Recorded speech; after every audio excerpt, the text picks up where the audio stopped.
So good afternoon, everyone. My name is Crystal Smith. I am the former Chief Counselor of the Haisla Nation and a Senior Fellow with the Energy and Partnerships with Energy for a Secure Future. I am also a member of the Indigenous Advisory Committee for the Government of Canada's Major Projects Office. Energy for a Secure Future and our co-sponsor, the Canadian Gas Association, are excited to be having this conversation today. Both data security and energy security will be critical to First Nations, to Canada, and to our international partners for decades to come. And there are opportunities that, if pursued in the right way, can make life better in Canada and globally. But what are these opportunities? And how do others see Canada's potential? To set the context for our session today, including the challenges in Asia with both energy security and data security, I'd like to welcome to the stage Mr.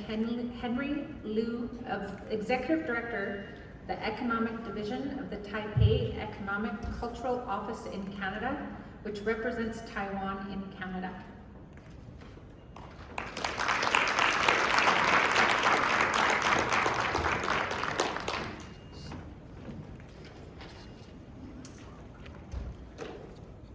So good afternoon. Thank you very much for coming.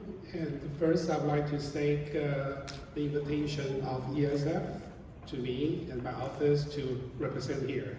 And it's really a great honor to share with you some Taiwanese perspective about this topic of global data and energy security.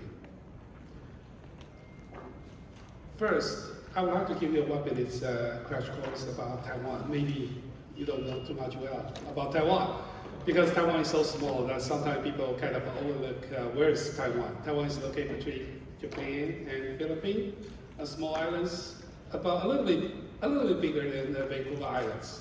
But we have quite a population of 33 million, half of Canada, and we kind of densely populated on these small islands. And, but we still have Indigenous community very vibrant. There are 16 tribes with their distinctive language and culture, and they are very vibrant. If you find these top hits of pop songs, a lot of them are Indigenous people. They love to sing and they love to dance. And Taiwan is also a democracy. It's a young democracy because of our martial rules was not lifted until 1987. So in that in this short time span, we have built most advanced democracy in the world. Most of the time, Taiwan is #1 in the ranking in Asia in terms of democracy. On the other perspective, Taiwan is also an island of makers. So that's make Taiwan very unique. We like to make things. We like to make stuff. And since we don't have resources, we have people. And so we started in the 60s and 50s and 70s. Taiwan still exporting like tea, sugar canes, rice. Those are our major products. But on the 66, Taiwan started the first export processing zone to leverage our cheap labors. So we make clothes, shoes, your hats, umbrella, those things are really cheap. But we make a small margins to build up our first industrial ground base. And then when the Apple's released the Mac computer, Macintosh in the '84, Taiwan catch the trend, become the largest personal computers makers in the world. And when the iPhones was released in 2007, Taiwan catch up the trend again, become one of the most important mobile technology in the world. And most importantly, lately, when ChatGPT was released in 2024, Taiwan, in fact, in this short time span, become the most advanced AI cluster in the world. And this has a very significant impact to our economy. From this slide, the second slide, you can tell that just last year, the GDP growth of Taiwan is 8.7. And this year, the expectation is around the same levels, about 8%. Our GPT per capita has rise to $38,000, which is higher than Japan and Korea. And our stock markets, when I produced this slide last week, we are ranked number 8 in the world. And today, we are number 6. We replaced Canada. I'm sorry, I apologize. But we passed UK and Canada becoming 6. And that's all thanks to the AI, because now it's the infrastructure building stage, and Taiwan has been able to convert its powers in the notebook computers and also the mobile technology and reach into the AI. And because Taiwan is so closely linked, so all the technology can be kind of can move around, and we kind of work with our partners. That's the secret sauce of Taiwan. Because the philosophy, because Taiwan is so small, we cannot hurt anybody. So we don't want to compete to be the king of the industry. Our company wants to be the kingmakers. Who has the best idea? We can make the progress for you. And your success will mean our success. So that's why the next slide will show you Taiwan is a trusted AI supply chain.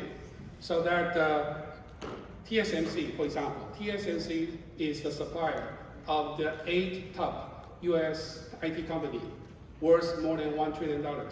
And this also makes TSMC one of the largest companies. So that's our philosophy, that collaboration make that everybody succeed.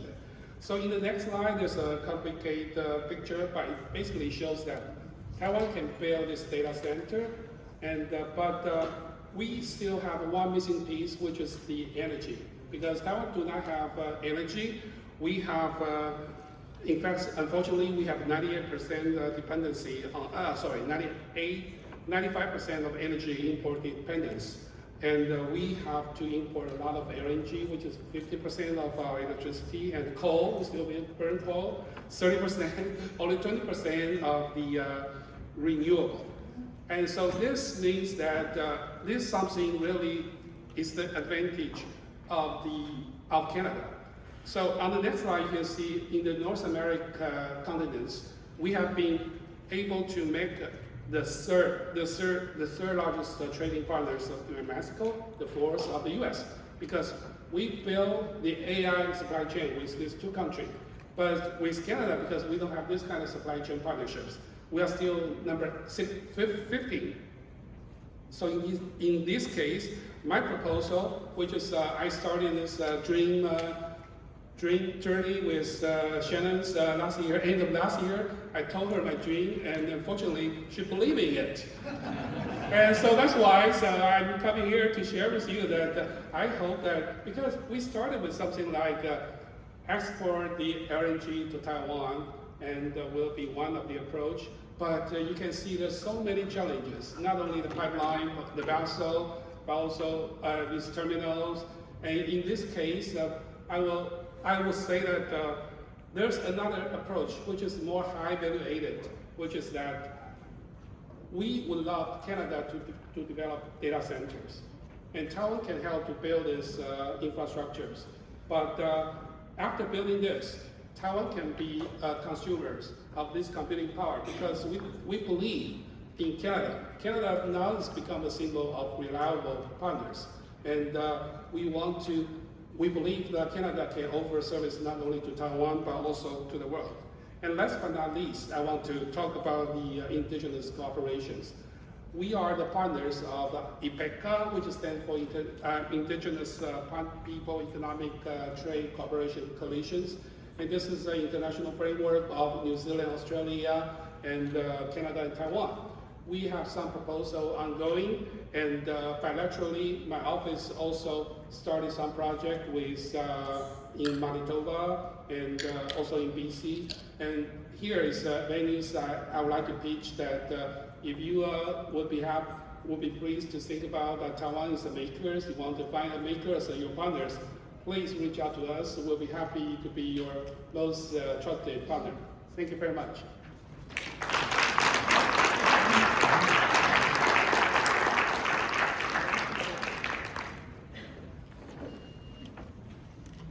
much, Henry, for that important framing for our discussion. And I'd like to now turn to the panel. So I'd like to welcome to the stage our three panelists. First, Susanna Zagar, President and CEO of the Canadian Gas Association. Crystal Smith, ESF Fellow and former Chief of Haisla Nation. And Chief Isaac Laboucan-Avirom, Chief of the Woodland Cree Nation. Give them a welcome.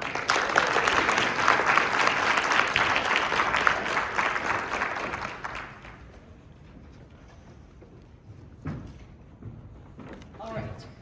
Well, that was great. Oh, we're meeting each other as well.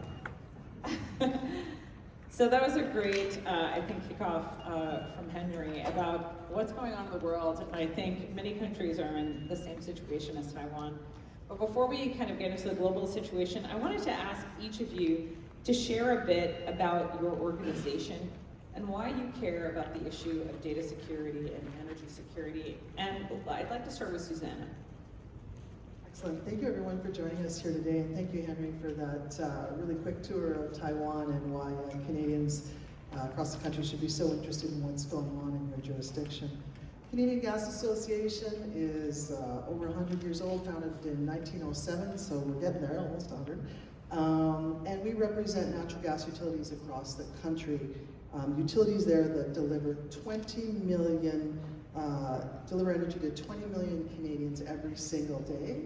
And some of you in the room may know that there's about 600,000 kilometers of gas pipeline that serve 40% of Canadian energy needs. So it's underground, you don't see us every day like you do wires and poles in communities, but there when Canadian needs us, and really an essential part of energy security. And to Shannon's question, why do we care? The answer really is that the shift around energy security and data security and the inextricable link between energy security and data security. Shannon? All right. Chief, what about you? What is your nation? Tell us about your nation and tell us why you care about this topic. Well, the Woodland Cree Nation, we're in a treaty, we're part of Treaty 8, Northern Alberta. But we're concerned about everything that goes on around us. We're in a resource-rich area, but yet we're still reliant on propane to heat our homes. And coincidentally, me and my colleagues had to deal with a propane safety issue last night and even this morning. So even though we're around rich resources, we still have a big infrastructure gap that we need to fill.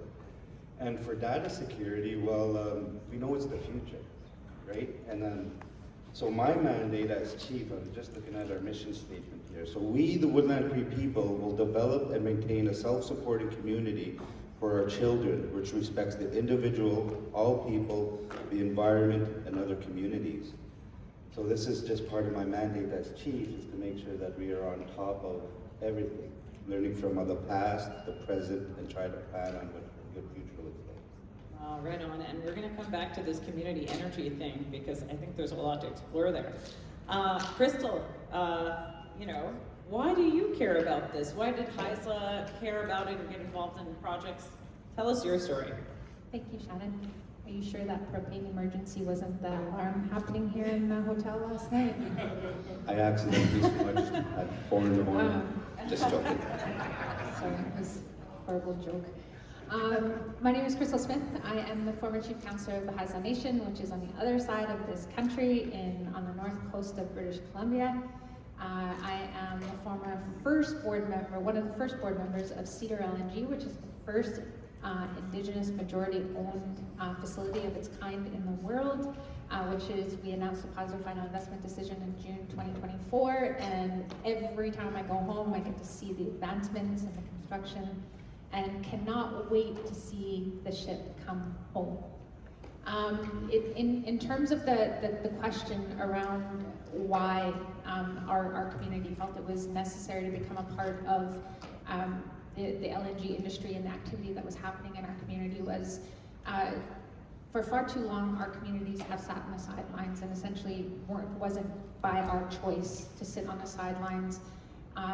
Much like Chief, we wanted to be a part of the activity that was happening in our area.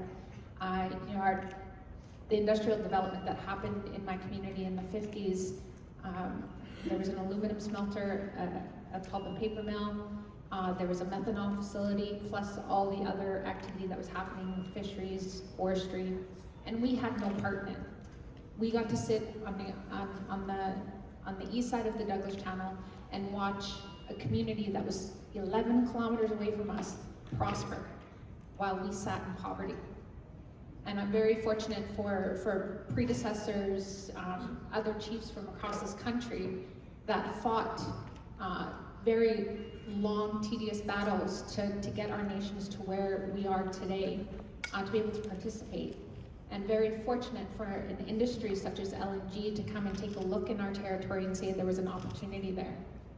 At one time we had about 3 to 4 proposals that were slated for our territory, with 2 of them becoming successful, and that was LNG Canada and Cedar LNG.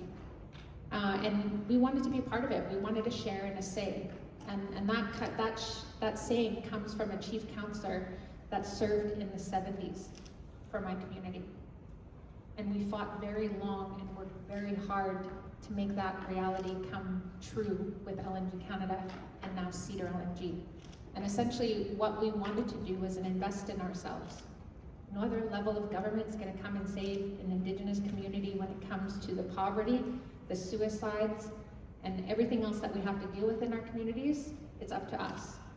So essentially that's what we took into our own hands, was by wanting to participate within an industry that we felt was the best fit for our community, for our environment, and while contributing to other countries that essentially may be experiencing the same issues that we do in our communities, and providing that energy, that cleaner energy, other than burning coal.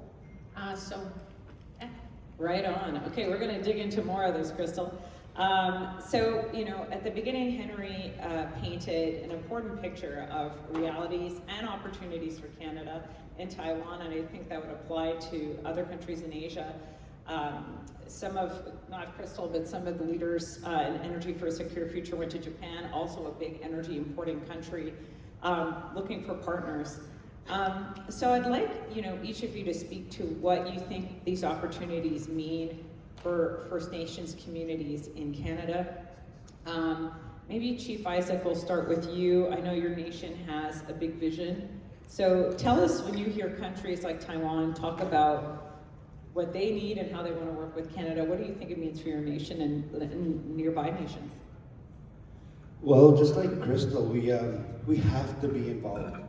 Like, if you look at this room, every part of it is touched by a petroleum molecule of some sort, or a wood product.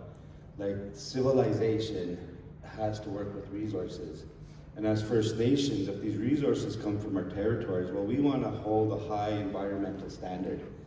So even when you talk about like the data center economy, etc., well, I'm looking at data centers that could use almost no water now. And actually in northern Alberta, where it's 6 months cold of the year, it actually might be a better place than Arizona, so to speak. But then when you think of the oil and gas industry, where we got to make sure I guess we have to fight with industry to participate in it.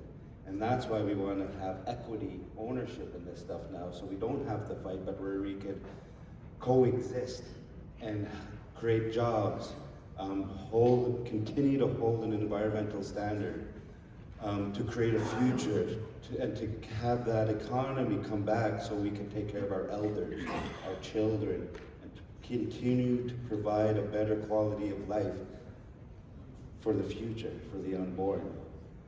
So yes, it's how do we coexist, right? And don't leave a child behind, so to speak.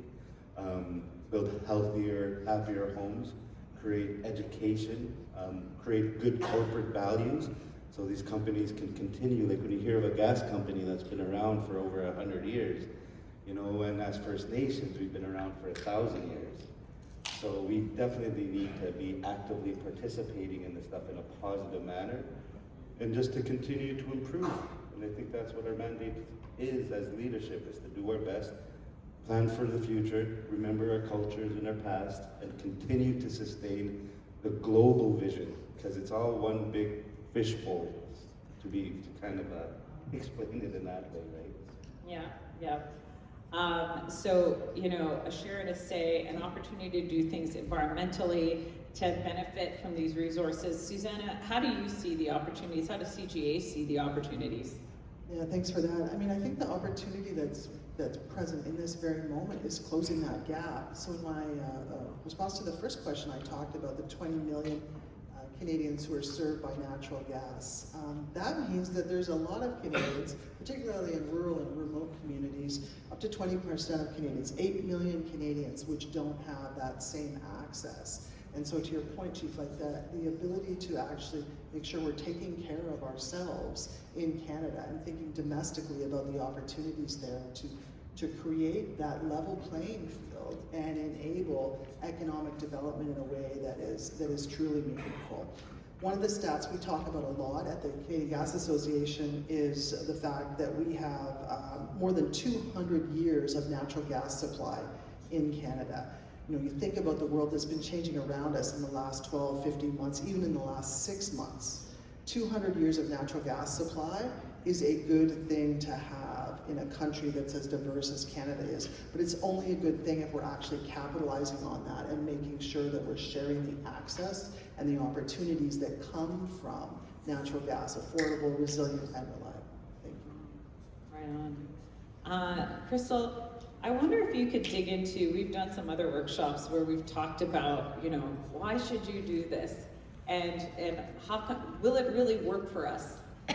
Your nation now is a majority owner of an LNG project that is under construction. So, you know, nations who might be skeptical, you know, why should we talk to this company person or to Taiwan about whatever they want to do? Can you talk a little bit about how you made LNG Canada and then later Cedar work for you? How did you shape those projects? And you know that it is possible for nations to shape these projects.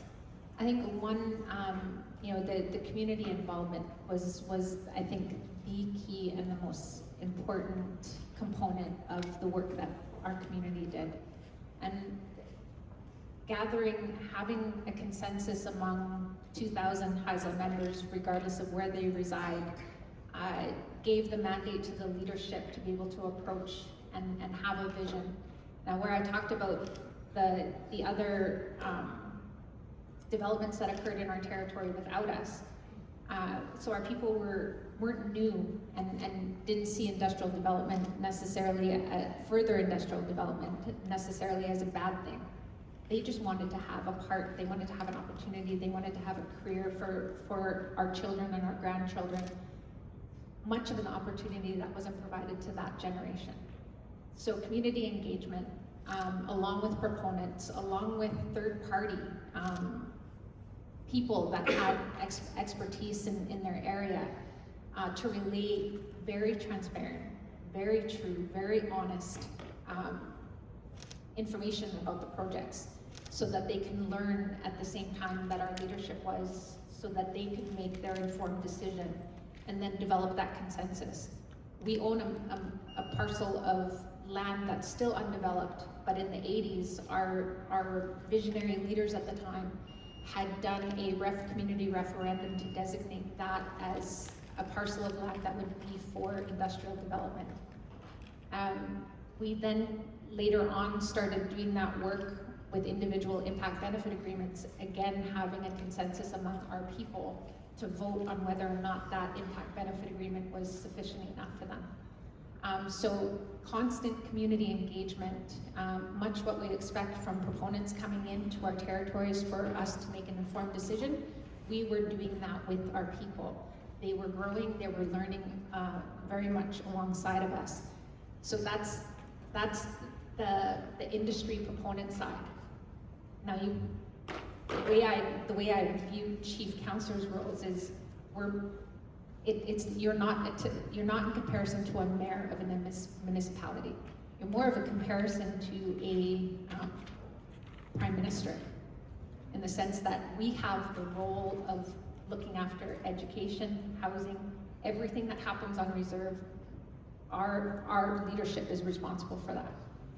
So when you take the flip side to the conversation around economic development participation, you're now taking a look at what can benefit you on the social side. So what does that mean in an everyday context for our members? And essentially that's what they were asking. If we approve this, what does that mean for me today? What does that mean for my children, my grandchildren in the future? So relaying that information around opportunities for employment, and it didn't have to be in the sector. We were able to support, if you wanted to, I always bring this up because I thought it was very interesting. And any Indigenous leaders in here that have ever funded a yoga instructor program for educational reasons, that probably was one of the most unique programs that we were ever able to fund. Whereas prior, we were never able to do that. But because we were now in control of our own source revenue, we were able to dictate what those funds were going to be used for. So now I have an identical twin sister. Her name's Liana. She's speaking my language. And I never thought ever in my life that one of us would be able to have that opportunity. And because we participated and decided that LNG Canada, Coastal GasLink, and Cedar were going to change and invest in our people, my twin can speak my language. Wow. Yeah.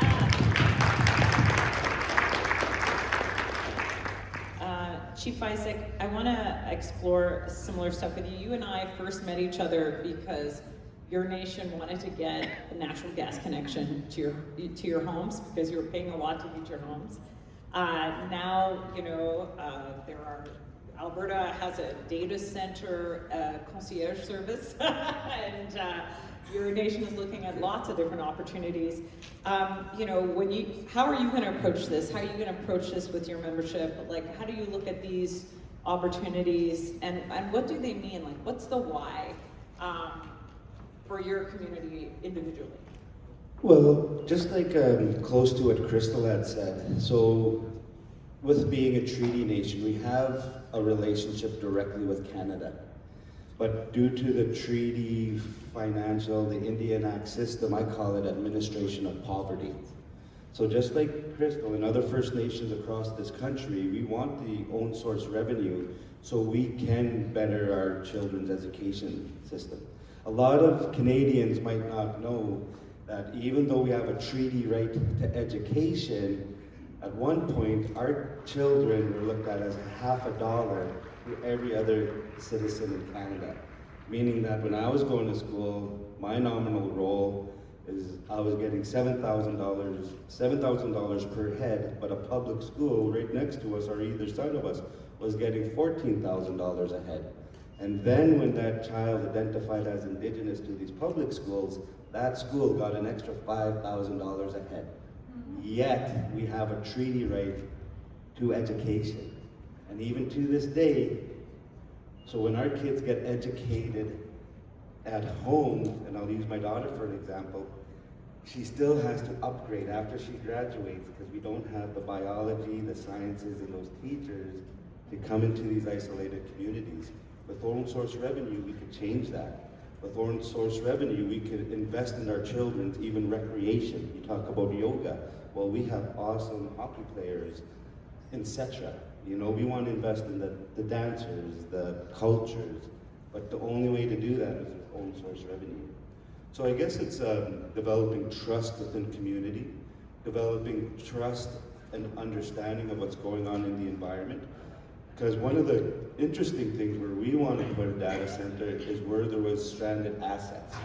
And in those stranded assets come basically a resource developer invested $2 billion into infrastructure in our backyard and then basically bailed out of that area.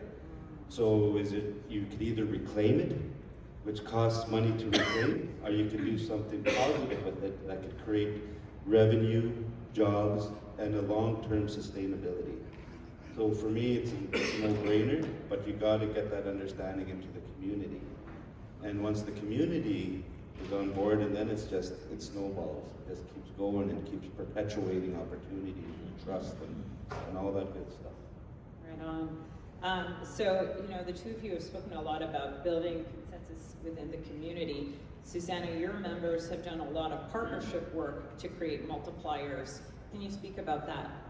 Yeah, thank you for the question. I think it's so important to be working at all levels here. And one of the things I would say is I came to the Canadian Gas Association as the president in January of this year.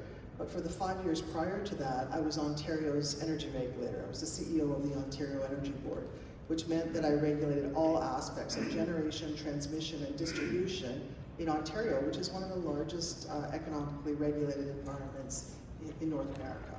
And the things that I've noticed over time in that role, and then now stepping into this role, is really, from a utilities perspective, is the early start and the continued commitment to the relationships that go on. And I was thinking to myself in preparation for this, what are sort of the 4 characteristics as a regulator and now as the head of an industry association that I saw over and over again, which were the characteristics of success. And if you'll bear with me, I'll give you my list. The first is access to affordable, reliable, and safe energy for families. So Chief was talking about a propane issue. We were talking about diesel on communities. We have natural gas lines running either underneath First Nations territories or very closely adjacent, but we don't have people in those communities hooked up. So the first is really that access to affordable, reliable, and safe energy.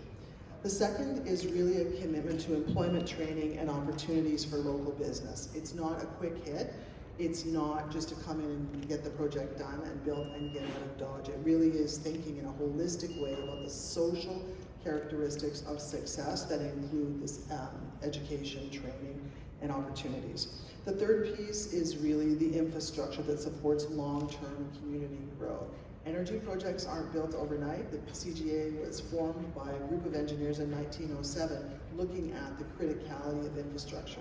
And just because you don't see natural gas infrastructure every day in the same way you might see other forms where energy is transmitted, that critical infrastructure exists coast to coast in a country that is so significantly huge, but gives us, again, the opportunity to get a few things done. And then finally, the fourth piece is around economic participation that extends beyond a single project. It's multi-year, it's multi-decade approaches. I think of some of the entities I regulated in Ontario. I think of Hydro One, some of the projects that were built because there was a vision to get into communities and spend the time working and do the things that you've just talked about in terms of the work you need to do in communities. The partnerships need to happen at the level of the utilities, and I think that should be a demand from a regulatory perspective, but it's also good business at the end of the day, and I think that's where we have this coalition of interest. Absolutely. I want to explore some of the, so, you know, there's been incredible successes, lessons learned around how to build strong partnerships, but it's not always easy, and I don't think we want to make the audience think it's super easy. Maybe Crystal, and then I'll ask you, Chief, what was like the hardest thing to deal with? And you can pick your favorite one, so this is an easy question. What was the hardest thing, and then how did you overcome it? Because today it's a success story, and there are many levels, but it wasn't easy. So what was hard, and how did you solve it? Maybe you should ask him first, because I'm still going to run through the Rolodex in my head. I mean, it wasn't easy. And I've been out of leadership for close to a year, and I can still guarantee you it still isn't easy. There's an ongoing expectation in terms of that foundational relationship that was established between proponents and the nation, because there is constant, much like our everyday relationships, there are issues that come up. Some days are good, some days are bad. Some issues are really bad, and some are very easy to handle through a simple conversation. But I think that when I think about the most difficult time that I had during my time as Chief Councillor was in around 2019. I'm talking and speaking, not speaking on behalf of, but as speaking from my experience as the Chief Councillor of the Haisla, there wasn't a consensus along the pipeline. And for those of you that aren't aware of Coastal GasLink and the issues that happened in 2019, that's when you saw the blockades happening on railways, and you know, seeing tactical teams in and around on Coastal GasLink. you know, during that time, because there was, and I don't want to be disrespectful, and I don't mean to be disrespectful, but there were leadership along the pipeline, communities along the pipeline that didn't agree with what was happening with it being built, and that spilled over to my leadership and to my community. You know, I know most people wouldn't condone that, especially when you're in leadership, but looking at Facebook one night when I couldn't sleep, and they had developed, when Facebook developed a spam folder, and I didn't know about it until that night that I couldn't sleep. And I woke up, I was reading it, and the amount of messages from not Haisla members, but my people, that I received was astonishing. I was being called colonized, I was being called an apple, referred to as red on the outside, white on the inside. There were posts being made about me, you know, even accusing me of having an affair with the two CEOs of the two companies. So it was definitely a time in my life where it definitely made me question what we were doing. And every year in Northern BC, we have a tournament that hosts about, I want to say, 40 basketball teams, called the Almeida Basketball Tournament in Prince Rupert. And we were just coming up to the tournament that year, and as I said, my twin sister and my daughters were very fearful for me to be by myself at that tournament because of all of the, I called it sensationalism that was being provided at the moment. And they were fearful for me if somebody had hurt me or had done something to me while I was in Prince Rupert. But at that same time, because of the consensus that we developed with my community and getting their support and educating them on exactly what LNG was and what to expect during operations and through construction through to operations, my people came together. And in a way that,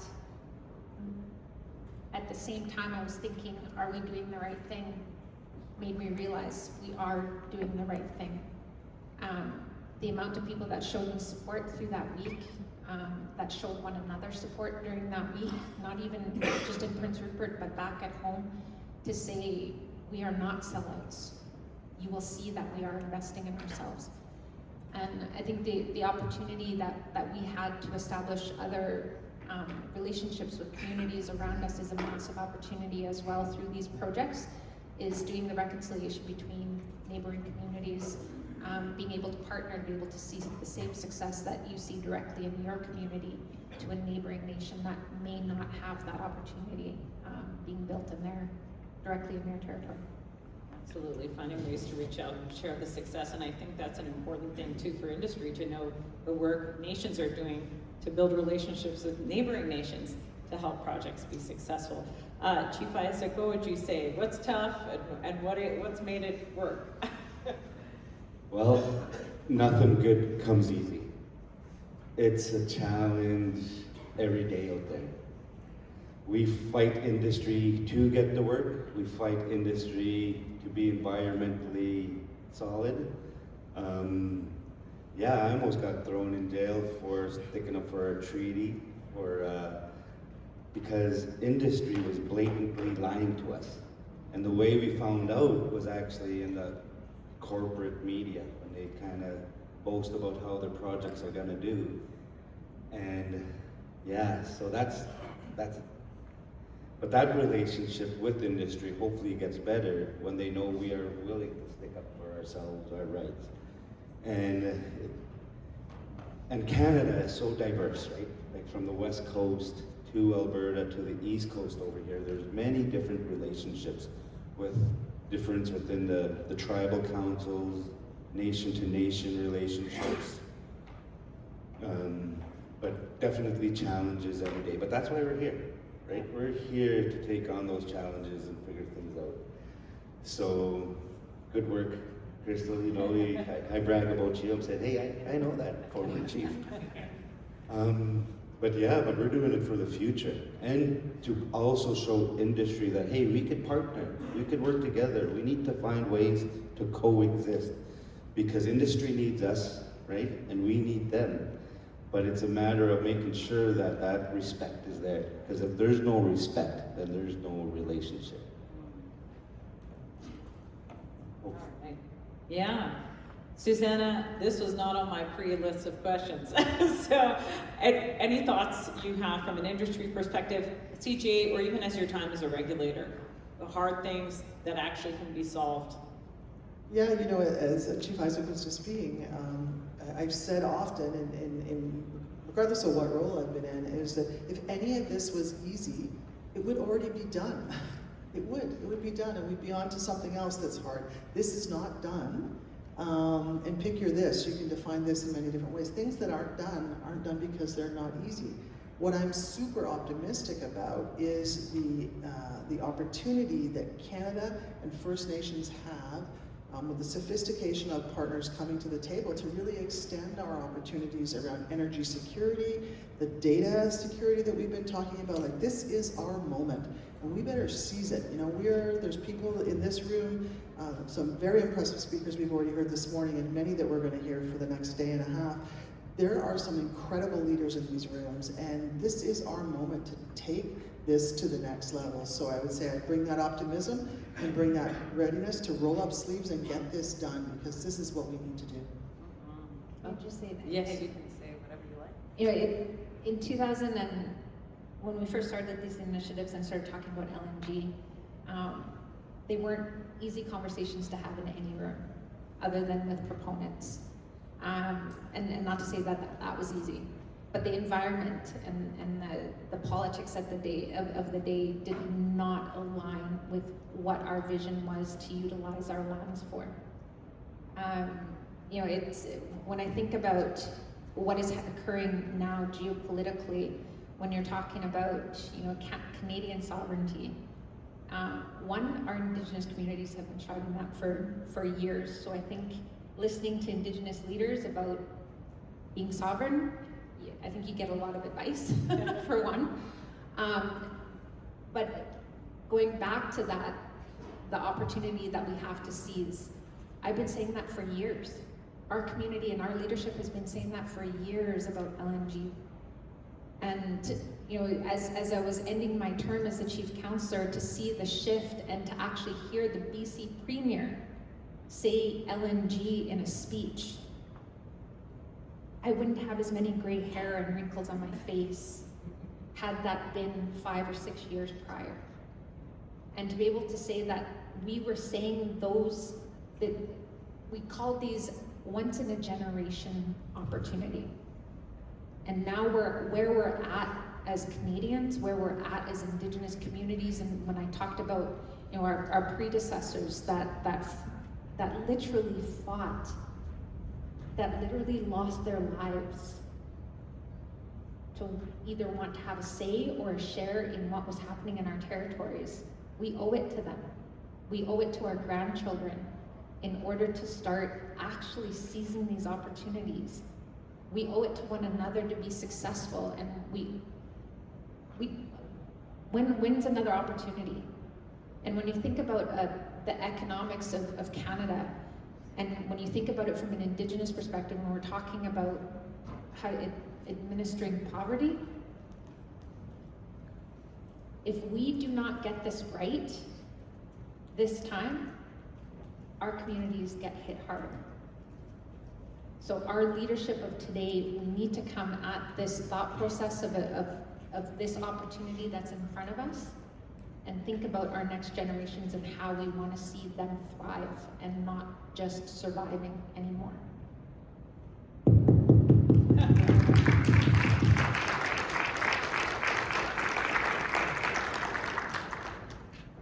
Chief Isaac, what are your thoughts on this? I mean, my last question was going to be, you know, and maybe I'll back this up, because this was about energy security, data security.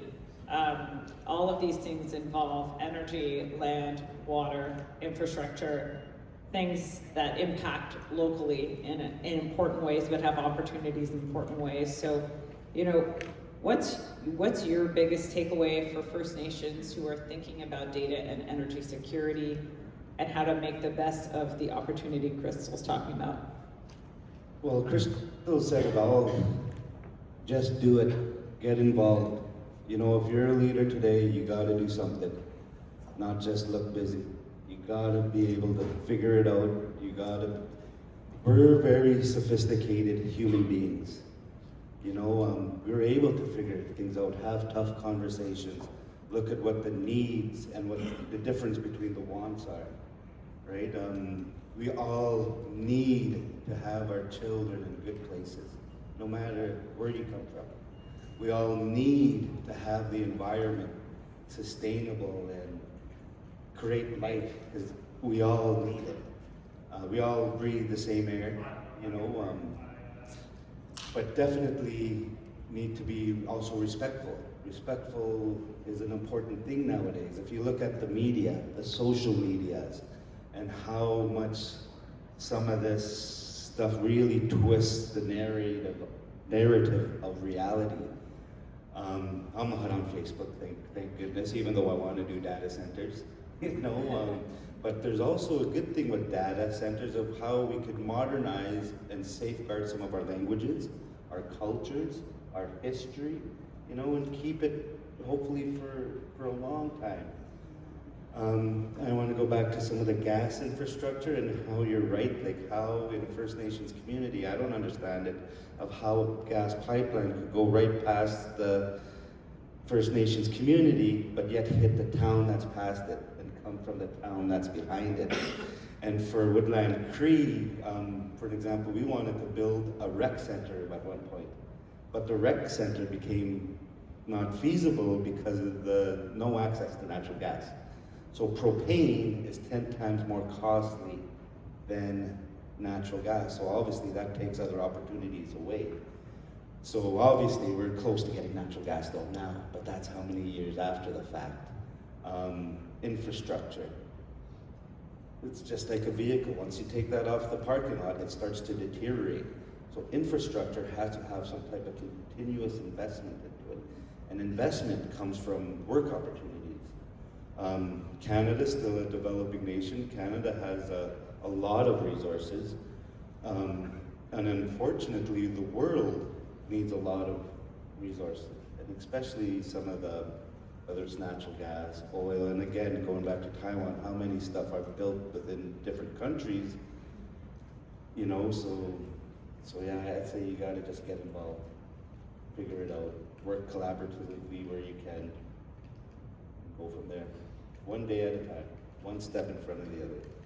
All right, I think that's a great note to end on. Get involved, partner, take the blows and keep going because it's worth it at the end.